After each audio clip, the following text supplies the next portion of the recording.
Hello दोस्तों, स्वागत है आपका मेरे YouTube चैनल परीक्षा प्लान में। तो कैसे हैं आप लोग? आई होप अच्छे होंगे। तो जैसा कि आप लोगों को पता है कि साइंस को मैं NCERT से पढ़ा रही हूँ।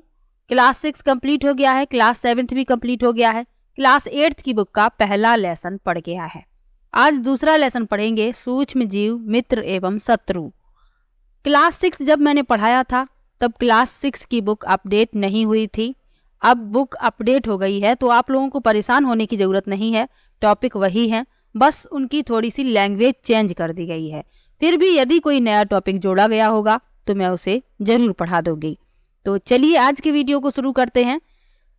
दूसरा लेसन है क्लास 8 की बुक का, सूक्ष्म जीव, मित्र एवं शत्रु। इसमें सूक्ष्म जीवों के बारे में बताया गया है। कुछ सूक्ष्म जीव हमें लाभ पहुंचाते हैं जो हमारे मित्र हैं, और कुछ हमें नुकसान पहुंचाते हैं जो हमारे शत्रु हैं। तो इन्हीं के बारे में इस लेसन में पढ़ेंगे। अच्छा लेसन है, आपको 1 या 2 प्रश्न इससे जरूर मिलेगा। तो चलिए वीडियो को शुरू करते हैं। वीडियो देखने के बाद यदि आपको अच्छा लगे तो वीडियो को लाइक और शेयर जरूर कीजिएगा, और यदि आप चैनल पर नए हैं तो चैनल को सब्सक्राइब कर लीजिए। तो चलिए शुरू करते हैं। लिखा है, अपने आसपास के स्थानों पर पौधों एवं जंतुओं सहित अनेक सजीव आपने देखे होंगे, परंतु कुछ जीव ऐसे भी हैं जिन्हें हम बिना यंत्र की सहायता से केवल आंखों से नहीं देख सकते। इन्हें सूक्ष्म जीव कहते हैं। उदाहरण के लिए आपने देखा होगा कि वर्षा ऋतु में नम ब्रेड यानी रोटी सड़ने लगती है तथा इसकी सतह सफेद काले धब्बों से ढक जाती है। इन धब्बों को आवर्धक लेंस की सहायता से देखिए, आपको काले रंग की गोल सूक्ष्म रचनाएं दिखाई देंगी। क्या आप जानते हैं कि यह संरचनाएं क्या हैं और कहां से आई हैं? तो ये सूक्ष्म जीव होते हैं जो नमी में पनपते हैं। तो इसीलिए जो ब्रेड होती है उसके ऊपर धब्बे दिखाई देते हैं, और इन्हें यदि आप आवर्धक लेंस की सहायता से देखेंगे तो आपको गोल सूक्ष्म संरचनाएं दिखाई देंगी। अब सूक्ष्म जीवों के बारे में बताया जा रहा है। कौन कौन से सूक्ष्म जीव होते हैं इन सब के बारे में। तो इसके लिए 2 क्रियाकलाप लिखे हुए हैं। आप सूक्ष्म जीवों को कैसे देखेंगे इसके लिए लिखा हुआ है। क्या करना है, बगीचे अथवा मैदान से बीकर में थोड़ी सी गीली मिट्टी लीजिए तथा इसमें जल डालिए। मिट्टी के कण बैठ जाने के पश्चात जल की 1 बूंद स्लाइड पर लेकर सूक्ष्मदर्शी की सहायता से इसका प्रेक्षण कीजिए।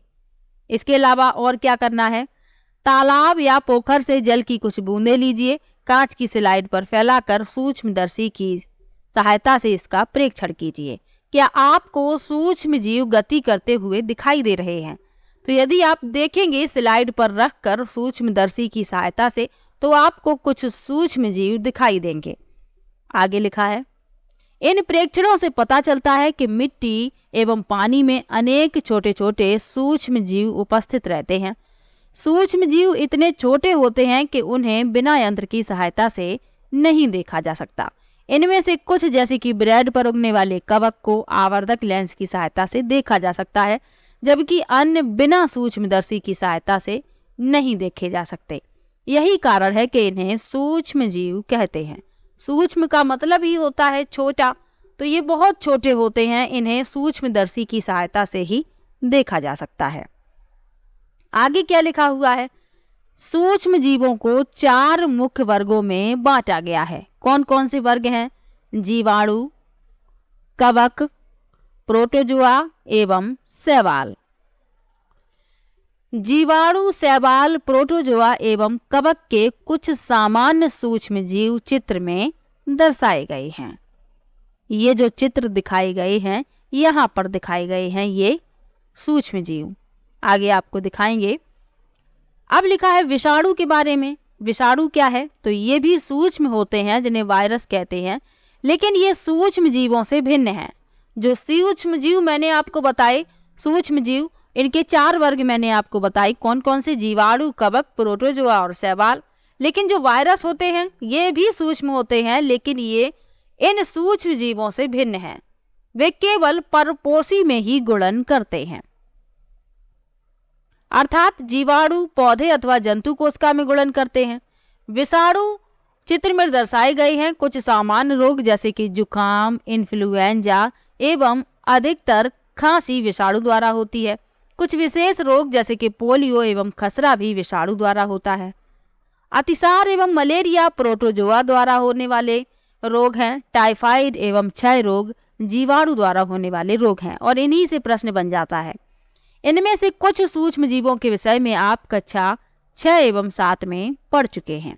अब यहाँ आप देखेंगे सूक्ष्म जीव, स्पाइरल जीवाणु, छड़नुमा जीवाणु, ये सभी क्या है? ये सूक्ष्म जीव हैं।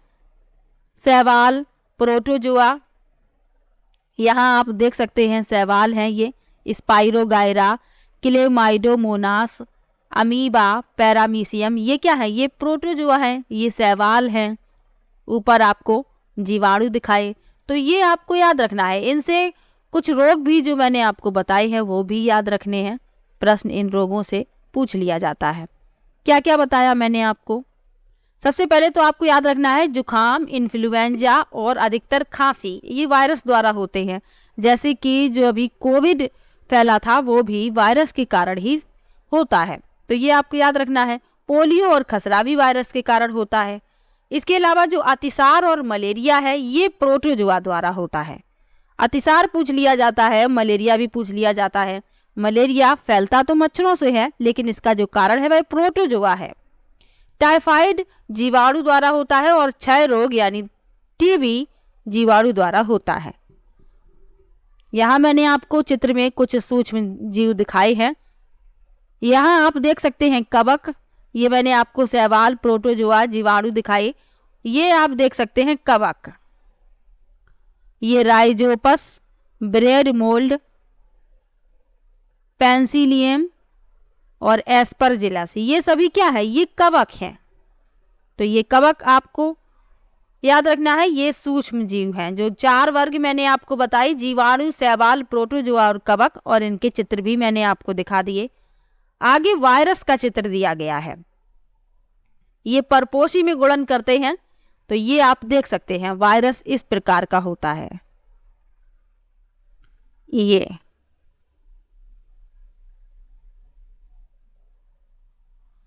तो ये वायरस है, विषाणु कहते हैं जिसे। अब लिखा है कि सूक्ष्म जीव रहते कहाँ हैं। सूक्ष्म जीवों के बारे में तो जान लिया, लेकिन ये कहाँ रहते हैं? तो ये एक कोशिक होते हैं, यानी एक कोशिकीय होते हैं। जैसे कि जीवाणु, कुछ शैवाल एवं प्रोटोजोआ, ये सभी क्या हैं? एक कोशिक अथवा बहुकोशिक कौन कौन से हैं? जैसे कि कई शैवाल एवं कवक। कुछ शैवाल क्या हैं? एक कोश की है, प्रोटोजोआ एक कोश की है, और कुछ शैवाल जो है बहुकोश की हैं और कवक बहुकोश की है। यह बर्फीली, शीत से उष्ण स्रोतों, हर प्रकार की परिस्थिति में जीवित रहते हैं। यह मरुस्थल एवं दलदल में भी पाए जाते हैं। यह मनुष्य सहित सभी जंतुओं के शरीर के अंदर भी पाए जाते हैं, यानी हमारे, आपके और जंतुओं के अंदर भी सूक्ष्म जीव पाए जाते हैं। कुछ सूक्ष्म जीव दूसरे सजीवों पर आश्रित होते हैं, जबकि कुछ अन्य स्वतंत्र रूप से पाए जाते हैं। अमीबा जैसा सूक्ष्म जीव अकेले रह सकता है, जबकि कवक एवं जीवाणु समूह में रहते हैं। तो ये जो छोटी छोटी बातें यहाँ पर लिखी हुई हैं, ये आपको याद। जीवाणु और कुछ शैवाल एवं प्रोटोजोआ, और जो बहुकोशिक हैं, कुछ शैवाल बहुकोशिक हैं और कवक। अब जो सूक्ष्म जीव होते हैं इन्हें बर्फ में भी रखा गया, लेकिन ये उसमें भी नहीं मरे, यानी उसमें भी ये जीवित रह सकते हैं। इन्हें गर्म पानी या खौलते हुए पानी में, या जहाँ का तापमान बहुत ज्यादा था वहां भी इन्हें रखकर देखा गया, लेकिन उसमें भी ये जीवित रहे। ये मरुस्थल में भी पाए जाते हैं, दलदल में भी पाए जाते हैं। ये मनुष्य सहित सभी जंतुओं के शरीर के अंदर भी पाए जाते हैं। तो ये आपको याद रखना है। कुछ सूक्ष्म जीव सजीवों पर आश्रित हैं और कुछ स्वतंत्र हैं। अमीबा जो सूक्ष्म जीव है ये अकेले रहता है और कवक जीवाणु समूह में रहते हैं। इतना आपको याद रखना है। अब सूक्ष्म जीव और हम, यानी कि हमारे अंदर सूक्ष्म जीव पाए जाते हैं, तो इसके बारे में बताया गया है। सूक्ष्म जीवों की हमारे जीवन में महत्वपूर्ण भूमिका है। इनमें से कुछ हमारे लिए लाभदायक हैं तथा कुछ अन्य हानिकारक तथा जीवों में रोग के कारक हैं। आइए हम विस्तार से इनका अध्ययन करें। सबसे पहले मित्रवत सूक्ष्म जीव के बारे में बताया जा रहा है जो हमें लाभ पहुंचाते हैं। उसके बाद जो शत्रु है हमारे, यानी कि हमें हानि पहुंचाते हैं, उनके बारे में पढ़ेंगे। तो सबसे पहले पढ़ लेते हैं मित्रवत सूक्ष्म जीव। सूक्ष्म जीव विभिन्न प्रकार के कार्यों में उपयोग किए जाते हैं। इनका उपयोग दही, ब्रेड एवं केक बनाने में किया जाता है। प्रश्न भी पूछा जाता है कि सूक्ष्म जीवों का प्रयोग, प्रश्न पूछ लिया जाता है कि किसको बनाने में सूक्ष्म जीवों का प्रयोग किया जाता है। ये आपको दिए गए हैं, जो इनमें से आपको एक ऑप्शन मिल जाएगा, या तो दही लिखा होगा या ब्रेड या केक। तो आपको ये सभी याद रखने हैं कि इन सब में सूक्ष्म जीवों का प्रयोग किया जाता है। इन सबको बनाने में दही, ब्रेड, केक, एल्कोहल, एल्कोहल यहाँ अलग से लिख दिया गया है, तो आपको याद रखना है। ये प्राचीन काल से ही सूक्ष्म जीवों का उपयोग एल्कोहल बनाने में किया जाता रहा है। आगे लिखा है पर्यावरण को स्वच्छ रखने के लिए भी इनका उपयोग किया जाता है। उदाहरण के लिए कार्बनिक अपशिष्ट, सब्जियों के छिलके, जंतु अवशेष, विष्टा इत्यादि का अपघटन जीवाणुओं द्वारा किया जाता है तथा हानि रहित पदार्थ बनते हैं। स्मरण कीजिए, जीवाणुओं का उपयोग औषधि उत्पादन एवं कृषि की मृदा में उर्वरता में वृद्धि करने के लिए भी किया जाता है, जिससे नाइट्रोजन स्थिरीकरण होता है। ये मैं आपको क्लास 7th वाली बुक में पढ़ा चुकी हूँ। आगे लिखा है दही एवं ब्रेड का बनना। जो मैंने अभी आपको बताया कि सूक्ष्म जीवों का प्रयोग दही, ब्रेड, केक और अल्कोहल बनाने में किया जाता है, तो यही यहाँ पर डिटेल में समझाया जा रहा है। आप कक्षा 7 में पढ़ चुके हैं कि जीवाणु दूध को दही में परिवर्तित कर देते हैं। दही में अनेक सूक्ष्म जीव पाए जाते हैं, जिसमें लैक्टोबैसिलस नामक जीवाणु प्रमुख है, जो दूध को दही में परिवर्तित कर देता है, मिलान करने के लिए आ जाता है। तो आपको याद रखना है इस जीवाणु का नाम लैक्टोबैसिलस। इस जीवाणु का नाम आपको याद रखना है लैक्टोबैसिलस, जो दूध को दही में परिवर्तित कर देता है। वह दूध में जनन कर उसे दही में परिवर्तित कर देते हैं। जीवाणु पनीर, अचार एवं अनेक खाद्य पदार्थों के उत्पादन में सहायक हैं। रवा यानी सूजी, इडली एवं भटूरे का एक महत्वपूर्ण संघटक दही है। क्या आप अनुमान लगा सकते हैं ऐसा क्यों है? जीवाणु एवं ईस्ट चावल के आटे के किण्वन में सहायक होते हैं, जिससे इडली एवं डोसा बनता है। तो इसीलिए इन सब में दही मिलाया जाता है, क्योंकि जो जीवाणु होते हैं वह चावल के आटे के किण्वन में सहायक होते हैं, और चावल के आटे से ही क्या बनाया जाता है? इडली और डोसा। तो आपको याद रखना है। और इस जो जीवाणु का मैंने आपको नाम बताया लैक्टोबैसिलस, ये आपको याद रखना है। अब यहाँ पर एक क्रियाकलाप के माध्यम से समझाया जा रहा है। एक बर्तन में आपको ½ kg यानी आधा किलो आटा अथवा मैदा लेकर उसमें थोड़ी सी चीनी डालकर गर्म जल से मिलाइए। उसके बाद क्या करना है आपको? इसमें थोड़ी मात्रा में ईस्ट पाउडर मिलाकर गूंथ लीजिए। आप 2 घंटे बाद क्या देखते हैं? क्या आपने गूथे हुए मैदे को उठा हुआ पाया? यानी कि जो मैदा है वह फूल जाता है इस तरीके से। क्यों फूल जाता है? क्योंकि खमीर द्वारा यह फूल जाता है। उसमें जो ईस्ट मिलाया है आपने, उसी के द्वारा फूल जाता है। यहाँ पर लिखा है ईस्ट तीव्रता से जनन करके श्वसन के दौरान कार्बन डाइऑक्साइड उत्पादित करते हैं। गैस के बुलबुले खमीर वाले मैदे का आयतन बढ़ा देते हैं। यह बेकिंग उद्योग में ईस्ट के उपयोग का आधार है, जिसमें ब्रेड, पेस्ट्री एवं केक बनाए जाते हैं। तो इसी तरीके से ये सब बनाए जाते हैं, तो आपको याद रखना है। अब लिखा है सूक्ष्म जीवों का वाणिज्यिक उद्योग। चलिए ये भी पढ़ लेते हैं। ये जो लेसन है इससे प्रश्न जरूर पूछा जाता है, ध्यान से समझते चलिएगा। लिखा है बड़े स्तर पर अल्कोहल, शराब एवं एसिटिक एसिड के उत्पादन में सूक्ष्म जीवों का उपयोग किया जाता है। जौ, गेहूं, चावल एवं फलों के रस में उपस्थित प्राकृतिक शर्करा में ईस्ट द्वारा अल्कोहल एवं शराब का उत्पादन किया जाता है।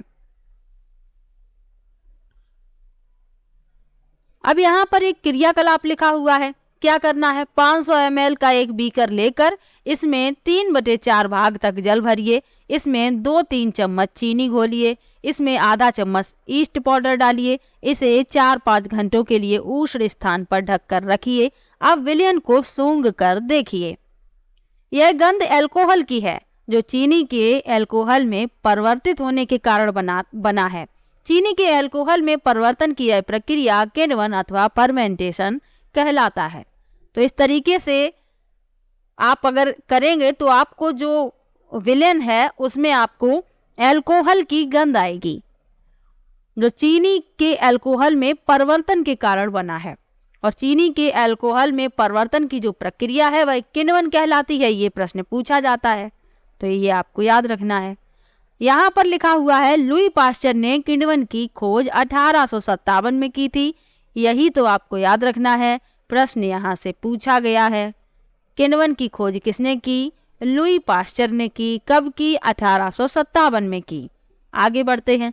सूक्ष्म जीवों के औषधि उपयोग, यानी सूक्ष्म जीवों का औषधि में भी उपयोग किया जाता है। ये तो वाणिज्यिक उपयोग था, जिससे शराब का निर्माण किया जाता है। अब लिखा है औषधि उपयोग, तो चलिए पढ़ लेते हैं। लिखा है जब कभी आप बीमार पड़ते हैं तो डॉक्टर आपको पेनिसिलिन का इंजेक्शन देते हैं अथवा कोई अन्य प्रतिजैविक की गोली अथवा कैप्सूल देते हैं। इन औषधियों का स्रोत सूक्ष्म जीव है, यानी इनका जो स्रोत है वह सूक्ष्म जीव हैं। ये बीमारी पैदा करने वाले सूक्ष्म जीवों को नष्ट कर देती हैं अथवा उनकी वृद्धि को रोक देती हैं। इस प्रकार की औषधि को प्रतिजैविक अथवा एंटीबायोटिक कहते हैं। आजकल जीवाणु और कवक से अनेक प्रतिजैविक औषधियों का उत्पादन हो रहा है। स्ट्रेप्टोमाइसिन, टेट्रासाइक्लिन और एरिथ्रोमाइसिन सामान्य रूप से उपयोग की जाने वाली प्रतिजैविक हैं, जिन्हें कवक एवं जीवाणु से उत्पादित किया जाता है। किसी विशिष्ट प्रकार के सूक्ष्म जीव का संवर्धन करके प्रतिजैविक का उत्पादन किया जाता है, जिन्हें अनेक रोगों की चिकित्सा में उपयोग में लाते हैं। अब यहाँ पर क्या लिखा हुआ है? सन 1929 में अलेक्जेंडर फ्लेमिंग जीवाणु रोगों से बचाव हेतु एक संवर्धन पर प्रयोग कर रहे थे। अचानक उन्होंने संवर्धन तस्तरी पर हरे रंग की फफूंद के छोटे बीजाणु देखे। उन्होंने पाया कि यह फफूंद जीवाणु की वृद्धि को रोकते हैं। यह तथ्य पाया गया कि बहुत सारे जीवाणु फफूंद द्वारा मारे गए। इस प्रकार फफूंद से पेनिसिलिन बनाई गई। तो पेनिसिलिन की खोज किसने की? अलेक्जेंडर फ्लेमिंग ने की। ये आपको याद रखना है। कब की? 1929 में की।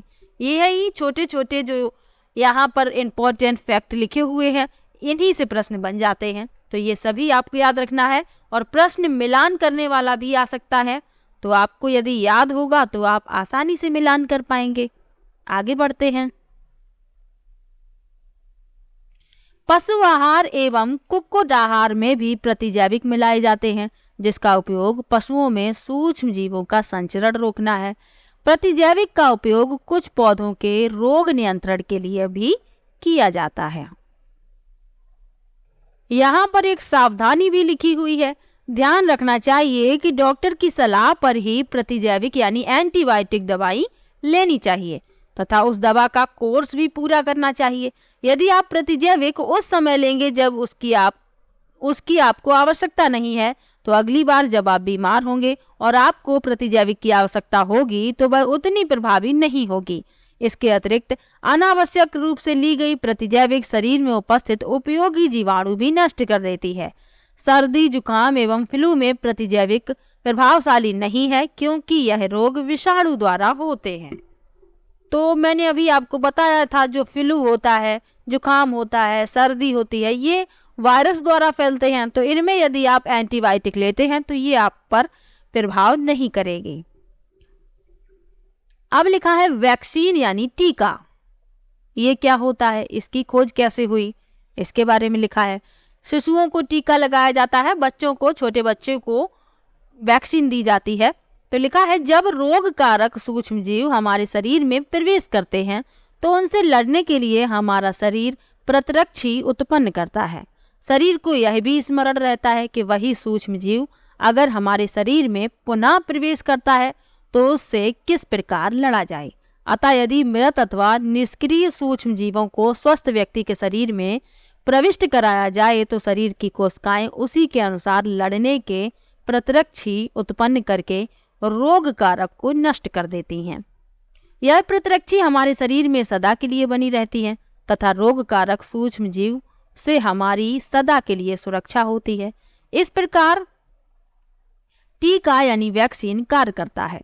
हैजा, क्षय, चेचक तथा हेपेटाइटिस जैसी अनेक बीमारियों को वैक्सीन द्वारा रोका जा सकता है। तो तभी तो छोटे बच्चों को वैक्सीन दी जाती है ताकि उनका जो शरीर है इन सभी रोगों से लड़ने के लिए सक्षम बन पाए। अब यहाँ पर लिखा हुआ है एक इम्पोर्टेंट फैक्ट। क्या लिखा हुआ है?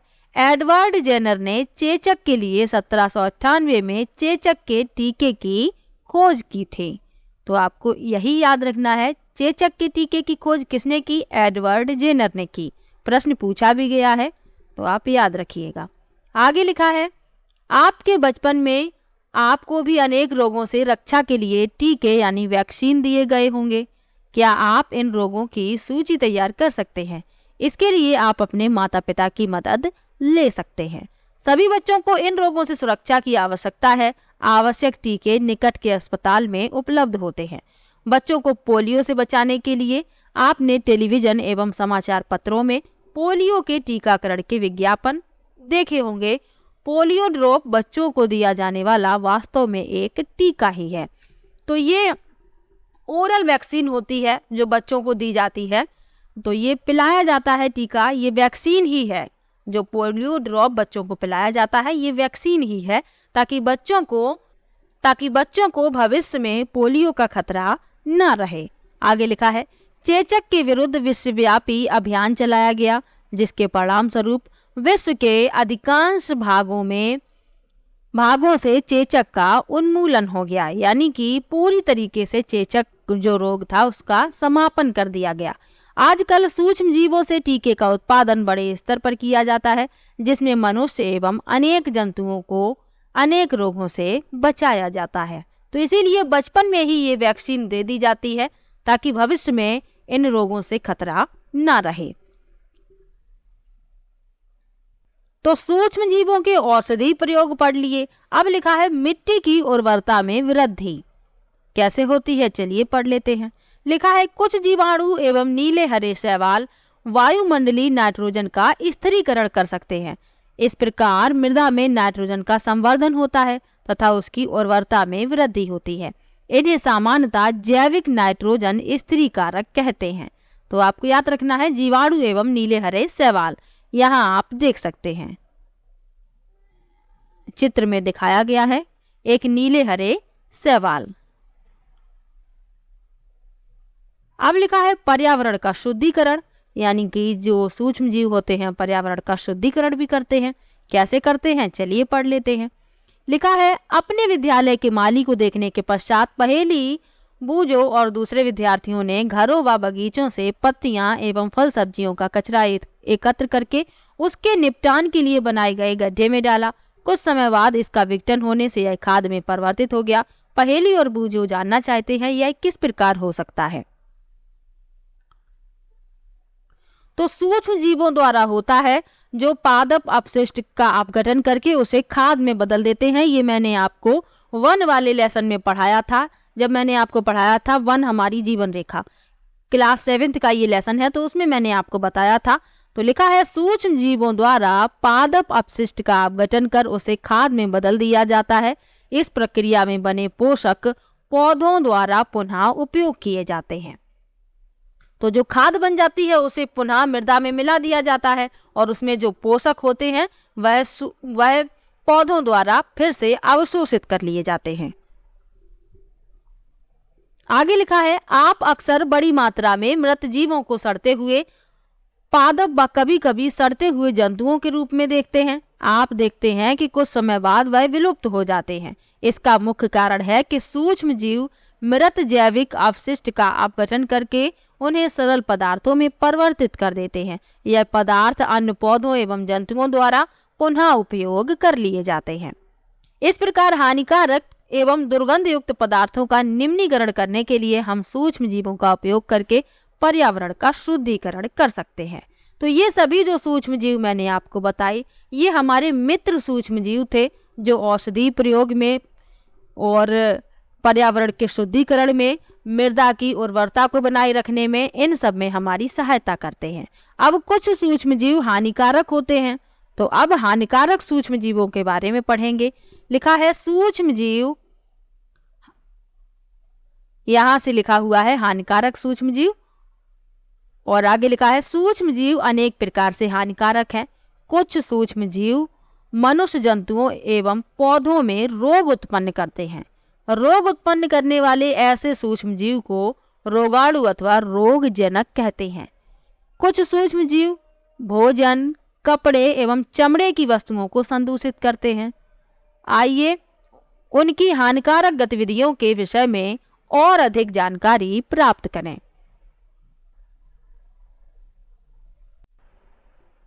अब कुछ सूक्ष्म जीव हैं जो मनुष्य में रोग का कारण बनते हैं, तो अब इन्हीं के बारे में पढ़ेंगे। लिखा है मनुष्य में रोग कारक सूक्ष्म जीव। मनुष्य में रोग उत्पन्न करने वाले सूक्ष्म जीव श्वास द्वारा, पेयजल एवं भोजन द्वारा हमारे शरीर में प्रवेश करते हैं।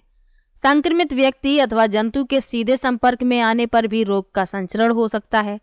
सूक्ष्म जीवों द्वारा होने वाले ऐसे रोग जो एक संक्रमित व्यक्ति से स्वस्थ व्यक्ति में भोजन अथवा कायिक संपर्क द्वारा फैलते हैं, संचरणीय रोग कहलाते हैं। प्रश्न पूछा जाता है कि संचारी रोग क्या होते हैं? तो जो एक संक्रमित व्यक्ति से स्वस्थ व्यक्ति में वायु, जल, भोजन और कायिक संपर्क द्वारा फैले, संचारी या संचरणीय रोग कहलाते हैं। उदाहरण क्या है इनके? हैजा है, सामान्य सर्दी जुकाम है, चिकन पॉक्स एवं क्षय रोग। तो यदि किसी व्यक्ति को ये रोग है, आप उसके संपर्क में आते हैं, तो वायु जल द्वारा ये आप में भी हो सकता है, तो ये संचारी रोग कहे जाते हैं। आगे लिखा है जब जुकाम से पीड़ित कोई व्यक्ति छींकता है तो सूक्ष्म बूंदों के साथ हजारों रोग कारक वायरस यानी विषाणु वायु में आ जाते हैं। यह वायरस श्वास के द्वारा ली जाने वाली वायु के साथ शरीर में प्रवेश कर जाते हैं। तो इसीलिए कहा जाता है यदि किसी व्यक्ति को सर्दी जुकाम है तो वह छींकते और खांसते समय अपने साथ एक रुमाल रखे और उसी का प्रयोग करे, ताकि जो संक्रमण है वह दूसरे व्यक्तियों में ना हो। आगे लिखा है कुछ कीट एवं जंतु ऐसे हैं जो रोग कारक सूक्ष्म जीवों के रोग वाहक का कार्य करते हैं। घरेलू मक्खी इसका एक उदाहरण है। मक्खी कूड़े एवं जंतु अपशिष्ट पर बैठती है, रोगाणु उसके शरीर से चिपक जाते हैं। जब मक्खी बिना ढके भोजन पर बैठती है तो रोगाणु का स्थानांतरण संभव है। जो भी व्यक्ति ऐसा संदूषित भोजन करेगा उसके बीमार पड़ने की संभावना है, अतः सलाह दी जाती है कि भोजन को सदा ही ढक कर रखा जाए। और आप देखेंगे जो मार्केट में भोजन होता है, मार्केट में मिलता है भोजन, तो यदि वो खुला हुआ रखा है और यदि आप उसे खाते हैं तो जरूर आप बीमारी का शिकार हो जाएंगे। तो इसीलिए कहा जाता है कि भोजन को हमेशा ढक कर रखना चाहिए और बाहर के खाने से बचना चाहिए। आगे लिखा है मादा एनाफिलीज मच्छर इसका अन्य उदाहरण है। मच्छर प्लाज्मोडियम का वाहक है। मादा एडीज मच्छर डेंगू के वायरस का वाहक है। हम मलेरिया अथवा डेंगू का नियंत्रण किस प्रकार कर सकते हैं? यहाँ मैंने आपको जो बताया वो याद रखना है। मादा एनाफिलीज होती है, ये मलेरिया का वाहक है और मलेरिया जो है प्लाज्मोडियम द्वारा होता है। और मादा एडीज जो मच्छर है ये डेंगू के वायरस का वाहक है। ये दोनों बातें आपको याद रखनी हैं। अब लिखा है कि हम मलेरिया और डेंगू का नियंत्रण किस प्रकार कर सकते हैं। तो हमें क्या करना है? सभी मच्छर जल में उत्पन्न होते हैं, हमें पानी को कहीं भी रुका नहीं रहने देना चाहिए। कूलर, टायरों एवं फूलदानों इत्यादि में कहीं भी जल को एकत्र ना होने दें। अतः अपने आसपास के स्थानों को स्वच्छ एवं शुष्क रखकर हम मच्छरों को पैदा होने से रोक सकते हैं। ऐसे उपायों की सूची बनाने का प्रयास कीजिए जिसे अपनाकर मलेरिया को फैलने से रोका जा सकता है। यदि आप खुले में सोते हैं तो आप मच्छरदानी का प्रयोग करें। यदि आपके घर में भी मच्छर हैं तब भी आप अंदर मच्छरदानी का प्रयोग करें। पानी कहीं पर भी भरा ना रहने दें और अपने आसपास का जो वातावरण है उसे शुष्क रखें। तो मलेरिया को फैलने से रोका जा सकता है। अब लिखा है मनुष्य में सूक्ष्म जीवों द्वारा होने वाले सामान्य रोग। इनसे प्रश्न बन जाता है, तो ये आपको याद रखना है। यहाँ मानव रोग लिखे हुए हैं, रोग कारक सूक्ष्म जीव लिखा हुआ है, संचरण का तरीका लिखा हुआ है और बचाव के सामान्य उपाय भी लिखे हुए हैं। सबसे पहले लिखा है क्षय रोग। ये जीवाणु द्वारा फैलता है, इसके संचरण का तरीका है वायु। खसरा, ये वायरस द्वारा फैलता है, इसके भी संचरण का तरीका है वायु। चिकन पॉक्स, ये वायरस द्वारा फैलता है सीधे संपर्क में और वायु द्वारा। और पोलियो वायरस द्वारा फैलता है, ये जल और वायु इसका संचरण है। अब उपाय क्या है इन सब का? एक सामान्य उपाय दिया गया है, रोगी व्यक्ति को पूरी तरह से अन्य व्यक्तियों से अलग रखना, रोगी की व्यक्तिगत वस्तुओं को अलग रखना, उचित समय पर टीकाकरण। यानी कि रोगी जो व्यक्तिगत वस्तुओं का इस्तेमाल कर रहा है उनको अलग रखना चाहिए, उनके कपड़े अलग धुलने चाहिए, उनके द्वारा जो प्रयोग किए जा रहे हैं वस्तुएं उन्हें अन्य व्यक्तियों से अलग रखना चाहिए, तो तभी इन रोगों को फैलने से रोका जा सकता है। आगे लिखा है हैजा। हैजा का जो रोग कारक सूक्ष्म जीव है वह है जीवाणु। संचरण का तरीका है जल और भोजन। टाइफाइड, इसका भी जीवाणु है और संचरण का तरीका है जल। व्यक्तिगत स्वच्छता एवं अच्छी आदतों को अपनाना, भली भांति पके भोजन, उबला पेयजल एवं टीकाकरण। आगे बढ़ते हैं। हेपेटाइटिस ए, ये वायरस द्वारा फैलता है, संचरण का तरीका है जल, उबले हुए पेयजल का प्रयोग और टीकाकरण। मलेरिया प्रोटोजोआ द्वारा फैलता है, संचरण है मच्छर, मच्छर फैलाता है। क्या क्या करना है? मच्छरदानियों का प्रयोग करना है, मच्छर भगाने वाले रसायन का प्रयोग, कीटनाशक का छिड़काव एवं मच्छर के प्रजनन रोकने के लिए जल को किसी भी स्थान पर एकत्र न रहने देना। आगे लिखा है मनुष्य में होने वाले कुछ सामान्य रोग, उनके फैलने से रोकने के उपाय तालिका में दर्शाए गए हैं जो मैंने आपको बता दिए हैं। अब जंतुओं में रोग कारक जीवाणु जिस प्रकार से मनुष्यों में रोग फैलाते हैं उसी प्रकार से जीवाणु जंतुओं में भी रोग फैलाते हैं। तो अनेक सूक्ष्म जीव केवल मनुष्य एवं पौधों में ही रोग के कारक नहीं है, वरन ये दूसरे जंतुओं में भी रोग उत्पन्न करते हैं। उदाहरण के लिए एंथ्रेक्स मनुष्य एवं मवेशियों में होने वाला भयानक रोग है जो जीवाणुओं द्वारा होता है। गाय में खुर एवं मुंह का रोग वायरस द्वारा होता है। तो इतना आपको याद रखना है, यदि प्रश्न बनेगा तो यहीं से पूछ लिया जाएगा। अब यहाँ पर एक महत्वपूर्ण तथ्य लिखा हुआ है कि रॉबर्ट कोच ने सन 1876 में बैसिलस एंथ्रेसिस नामक जीवाणु की खोज की थी जो एंथ्रेक्स रोग का कारक है। ये आपको जानना आवश्यक है। ये जो इम्पोर्टेंट फैक्ट छोटे छोटे लिखे रहते हैं इन्हीं से प्रश्न बनते हैं। चलिए आगे बढ़ते हैं। अब पौधों में भी रोग उत्पन्न करते हैं सूक्ष्म जीव, तो चलिए पढ़ लेते हैं। अब पौधों में जो रोग उत्पन्न करने वाले सूक्ष्म जीव हैं उनके बारे में भी आपको जानना आवश्यक है।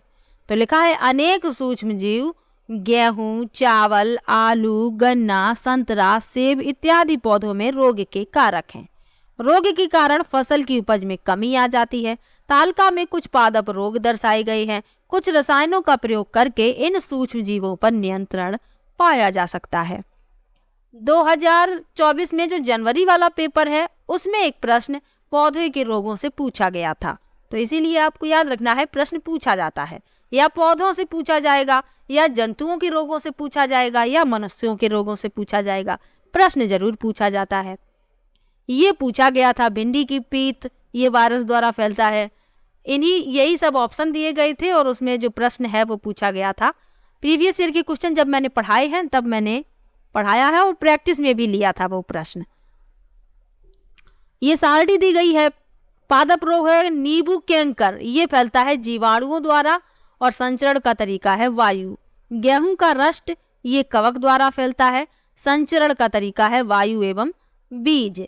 भिंडी की पीत, ये फैलता है वायरस द्वारा और संचरण का तरीका है कीट। तो ये इतना आपको याद रखना है। आगे बढ़ते हैं। लिखा है खाद्य विषाक्तन यानी फूड पॉइजनिंग। ये क्या होता है? कभी कभी देखा जाता है कि कुछ लोग जो है किसी पार्टी में जाते हैं या कभी बाहर का खाना खाते हैं तो घर पर आते हैं उल्टी होने लगती है। ये किस कारण होती है, यही बताया जा रहा है। तो लिखा है, बूझो के एक मित्र ने उसे एक पार्टी में आमंत्रित किया। वहां उसने अनेक प्रकार के व्यंजन खाए। घर आने पर उसने वमन की यानी उल्टी होने लगी। उसे अस्पताल ले जाया गया। डॉक्टर ने बताया यह खाद्य विषाक्तन के कारण होने वाली स्थिति है। सूक्ष्म जीवों द्वारा संदूषित भोजन करने से खाद्य विषाक्तन हो सकता है। हमारे भोजन में उत्पन्न होने वाले सूक्ष्म जीव कभी कभी विषैले पदार्थ उत्पन्न करते हैं। यह भोजन को विषाक्त बना देते हैं, जिसके सेवन से व्यक्ति भयंकर रूप से रोगी हो सकता है अथवा कभी कभी उसकी मृत्यु भी हो सकती है। अतः यह आवश्यक है कि हम भोजन को संदूषित होने से बचाएं। तो इसीलिए उल्टी होने लगती है क्योंकि भोजन जो है संदूषित हो जाता है। खाद्य परिरक्षण, खाद्य परिरक्षण के बारे में बताया जा रहा है। एक प्रश्न इससे पूछ लिया जाता है। ये लेसन ही इम्पोर्टेंट है, प्रश्न जरूर मिलेगा, चाहे रोग से पूछ लिया जाए, चाहे सूक्ष्म जीव और वायरस से पूछ लिया जाए और चाहे परिरक्षण से पूछ लिया जाए, प्रश्न आपको जरूर मिलेगा। लिखा है, अध्याय में 1 में हमने खाद्य बीजों के परिरक्षण एवं भंडारण के उपायों के विषय में पढ़ा था। हम पके हुए भोजन का घर पर परिरक्षण किस प्रकार कर सकते हैं। आप जानते हैं कि खुले एवं नम स्थान पर रखी ब्रेड पर कवक आक्रमण कर देते हैं। सूक्ष्म जीव हमारे भोजन को संदूषित कर देते हैं। संदूषित भोजन से दुर्गंध आने लगती है, इसका स्वाद भी खराब हो जाता है तथा रंग रूप में परिवर्तन आ जाता है। क्या भोजन का संदूषण एक रासायनिक अभिक्रिया है? तो बिल्कुल रासायनिक अभिक्रिया ही है। भोजन का खराब होना, भोजन का सड़ना, ये सभी रासायनिक परिवर्तन ही हैं जो मैं आपको पढ़ा चुकी हूँ।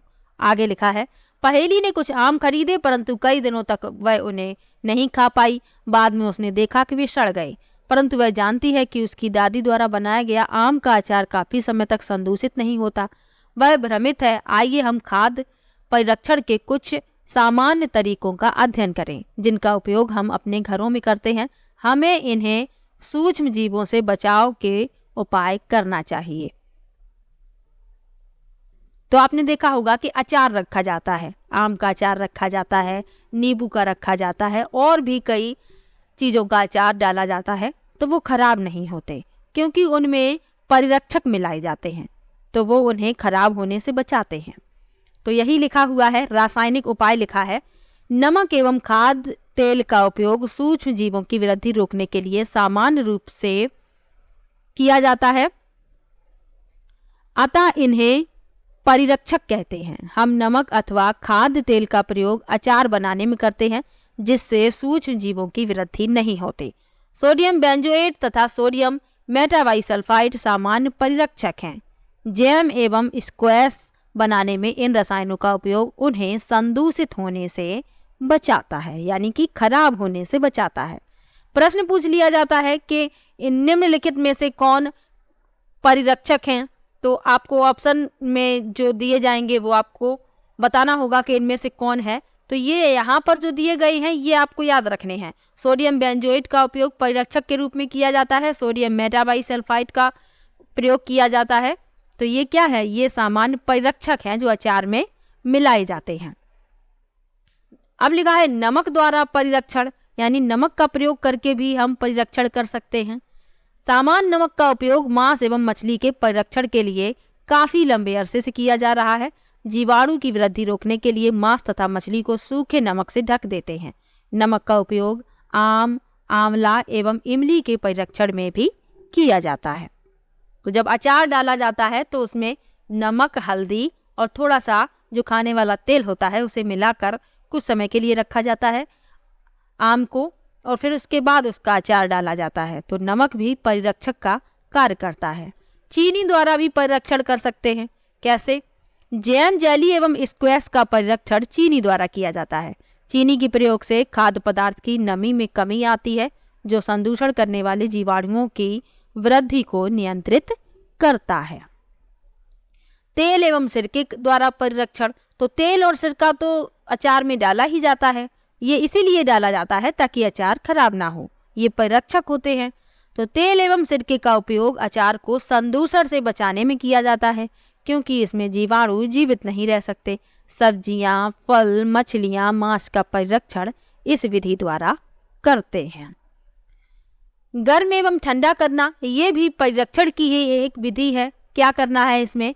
आपने अपनी माँ को दूध उबालकर रखते हुए देखा होगा। उबालने से अनेक सूक्ष्म जीव नष्ट हो जाते हैं। इसी प्रकार हम अपना भोजन रेफ्रिजरेटर में रखते हैं, क्योंकि कम ताप पर सूक्ष्म जीवों की वृद्धि रोकी जा सकती है। पाश्चरीकृत दूध को बिना उबाले इस्तेमाल किया जाता है, यानी जो आप पैकेट वाला दूध खरीदते हैं उसे बिना उबाले भी इस्तेमाल कर सकते हैं। क्यों कर सकते हैं? क्योंकि यह सूक्ष्म जीवों से मुक्त होता है। हम दूध को उबालते ही क्यों हैं? इसीलिए तो उबालते हैं क्योंकि उसमें जो सूक्ष्म जीव हैं उन्हें नष्ट किया जा सके, और जो पैकेट वाला होता है वो पहले से ही सूक्ष्म जीवों से मुक्त होता है। इसके लिए क्या किया जाता है? दूध को 70 डिग्री सेल्सियस पर 15 से 30 सेकंड तक गर्म करते हैं, फिर एकाएक ठंडा कर उसका भंडारण कर लेते हैं। ऐसा करने से सूक्ष्म जीवों की वृद्धि रुक जाती है। इस प्रक्रिया की खोज लुई पाश्चर नामक वैज्ञानिक ने की थी, इसीलिए इसे पाश्चरीकरण कहा जाता है। तो प्रश्न आपको पूछा जा सकता है कि पाश्चरीकरण की खोज किसने की थी? तो लुई पाश्चर ने की थी, और इन्हीं के नाम पर इसका नाम पाश्चरीकरण रख दिया गया। अब लिखा है भंडारण एवं पैकिंग। तो आजकल मेवे तथा सब्जियां भी वायुरोधी सील किए गए पैकेटों में बेचे जाते हैं, जिससे सूक्ष्म जीवों से सुरक्षा होती है। तो सूक्ष्म जीवों के बारे में आपको बता दिया। मित्रवत जो सूक्ष्म जीव व्यवहार करते हैं उनके बारे में बता दिया। जो हमें हानि पहुंचाते हैं उनके बारे में बता दिया। मनुष्य में रोग फैलाने वाले सूक्ष्म जीवों के बारे में बताया, और जो जंतुओं में रोग फैलाते हैं, पादपों में रोग फैलाते हैं, उनके बारे में बताया। परिरक्षक के बारे में आपको बता दिया कि किस प्रकार से खाद्य पदार्थों का भंडारण करते हैं। उन्हें कई समय तक, यानी काफी समय तक बचा कर रखने के लिए अचार डाला जाता है, और अचार में परिरक्षक मिलाए जाते हैं। उन परिरक्षक के बारे में आपको बता दिया। नमक द्वारा भी परिरक्षण होता है, चीनी द्वारा भी होता है, तेल और सिरके द्वारा भी होता है। तो ये सब आपने जान लिया। अब लिखा है नाइट्रोजन स्थिरीकरण। राइजोबियम जीवाणुओं के बारे में मैं आपको पहले पढ़ा चुकी हूं, तो आपको पता होगा। तो नाइट्रोजन स्थिरीकरण में यही बताया जा रहा है। आपने कक्षा 6 और 7 में राइजोबियम जीवाणु के बारे में पढ़ा था, जो लेग्यूम पौधों में नाइट्रोजन स्थिरीकरण में सहायक होते हैं। यानी जो फलीदार पौधे होते हैं उनकी जड़ों में ग्रंथियां जैसी होती हैं, और उन्हीं में राइजोबियम जीवाणु पाया जाता है। स्मरण कीजिए, राइजोबियम लेग्यूम पौधों की ग्रंथिकाओं में रहते हैं, जैसे सेम, मटर, जो एक सहजीविता है। कभी कभी तड़ित विद्युत द्वारा भी नाइट्रोजन का स्थिरीकरण होता है, परंतु आप जानते हैं कि नाइट्रोजन की मात्रा वायुमंडल में स्थिर रहती है। आपको आश्चर्य होगा यह कैसे संभव है। आइए इसके विषय में अगले भाग में समझते हैं। यानी नाइट्रोजन का स्थिरीकरण हो जाता है, फिर भी वायुमंडल में नाइट्रोजन की मात्रा स्थिर है। कैसे है यही बताया जा रहा है। जो राइजोबियम जीवाणु होता है यह फलीदार पौधों की ग्रंथिकाओं में पाए जाते हैं, और इन पौधों में और राइजोबियम जीवाणुओं में सहजीविता का संबंध होता है, यानी कि दोनों एक दूसरे को नुकसान पहुंचाए बिना साथ साथ रहते हैं। आगे लिखा है, यहाँ आप देख सकते हैं ये ग्रंथिकाएं जो चित्र में दिखाई जा रही हैं, इन्हीं में रहते हैं राइजोबियम जीवाणु। अब नाइट्रोजन चक्र के बारे में बताया जा रहा है, जिसके द्वारा वायुमंडल में नाइट्रोजन की मात्रा स्थिर रहती है। तो वायुमंडल में कितने प्रतिशत नाइट्रोजन है? 78%। नाइट्रोजन सभी सजीवों का आवश्यक संघटक है, जो प्रोटीन, पर्णहरित, न्यूक्लिक एसिड एवं विटामिन में उपस्थित होता है। पौधे एवं जंतु वायुमंडलीय नाइट्रोजन का उपयोग सीधे नहीं कर सकते। मिट्टी में उपस्थित जीवाणु व नीले हरे शैवाल वायुमंडलीय नाइट्रोजन का स्थिरीकरण करके नाइट्रोजन यौगिकों में परिवर्तित कर देते हैं। जब नाइट्रोजन इस प्रकार उपयोगी यौगिकों में परिवर्तित हो जाती है, पौधे उसका उपयोग मिट्टी में से जड़ तंत्र द्वारा करते हैं। यानी कि वायुमंडल में 78% नाइट्रोजन होने के बावजूद भी पादप होते हैं इसे सीधे ग्रहण नहीं कर सकते हैं। जो मिट्टी में जीवाणु और नीले हरे शैवाल होते हैं, ये वायुमंडलीय नाइट्रोजन का स्थिरीकरण करते हैं और नाइट्रोजन यौगिकों में परिवर्तित कर देते हैं। फिर क्या होता है? जब नाइट्रोजन इस प्रकार उपयोगी यौगिकों में परिवर्तित हो जाती है तो इसका जो उपयोग है पौधे मिट्टी में से जड़ तंत्र द्वारा कर लेते हैं। इसके पश्चात अवशोषित नाइट्रोजन का उपयोग प्रोटीन एवं अन्य यौगिकों के संश्लेषण में करते हैं। पौधों पर निर्भर करने वाले जंतु उनसे प्रोटीन एवं अन्य नाइट्रोजनी यौगिक प्राप्त करते हैं। पौधों एवं जंतुओं की मृत्यु के बाद मिट्टी में उपस्थित जीवाणु कवक एवं नाइट्रोजनी अपशिष्ट को नाइट्रोजनी यौगिकों में परिवर्तित कर देते हैं, जो पौधों द्वारा पुनः उपयोग होता है। कुछ विशिष्ट जीवाणु नाइट्रोजनी यौगिकों को नाइट्रोजन गैस में परिवर्तित कर देते हैं, जो वायुमंडल में चली जाती है। परिणामतः वायुमंडल में नाइट्रोजन की मात्रा लगभग स्थिर। तो जो मैंने अभी आपको बताया वही यहाँ पर एक चक्र के माध्यम से समझाया जा रहा है, तो ये मैंने आपको बता ही दिया है। तो आज का ये लेसन यहीं पर समाप्त होता है। बहुत ही अच्छा लेसन था और इससे कई प्रश्न बनते हैं, पहले भी पूछे गए हैं और आगे भी पूछे जाने की संभावना है, तो आपने ध्यान से समझ लिया होगा। और कहीं पर भी आपको डाउट हो आप कमेंट बॉक्स में जरूर लिखिएगा। इसके अलावा यदि आप पेपर फर्स्ट की तैयारी कर रहे हैं तो पेपर फर्स्ट के लिए ईवीएस आप पढ़ सकते हैं। मैं एनसीईआरटी के शॉर्ट नोट्स बनाकर पढ़ा रही हूँ और नोट्स भी मैं आप लोगों को प्रोवाइड करवाऊंगी, तो आप लोग वीडियो देख सकते हैं। कुल 8 वीडियो उसकी आ चुकी हैं। तो चलिए मिलते हैं नेक्स्ट वीडियो में, तब तक के लिए बाय बाय।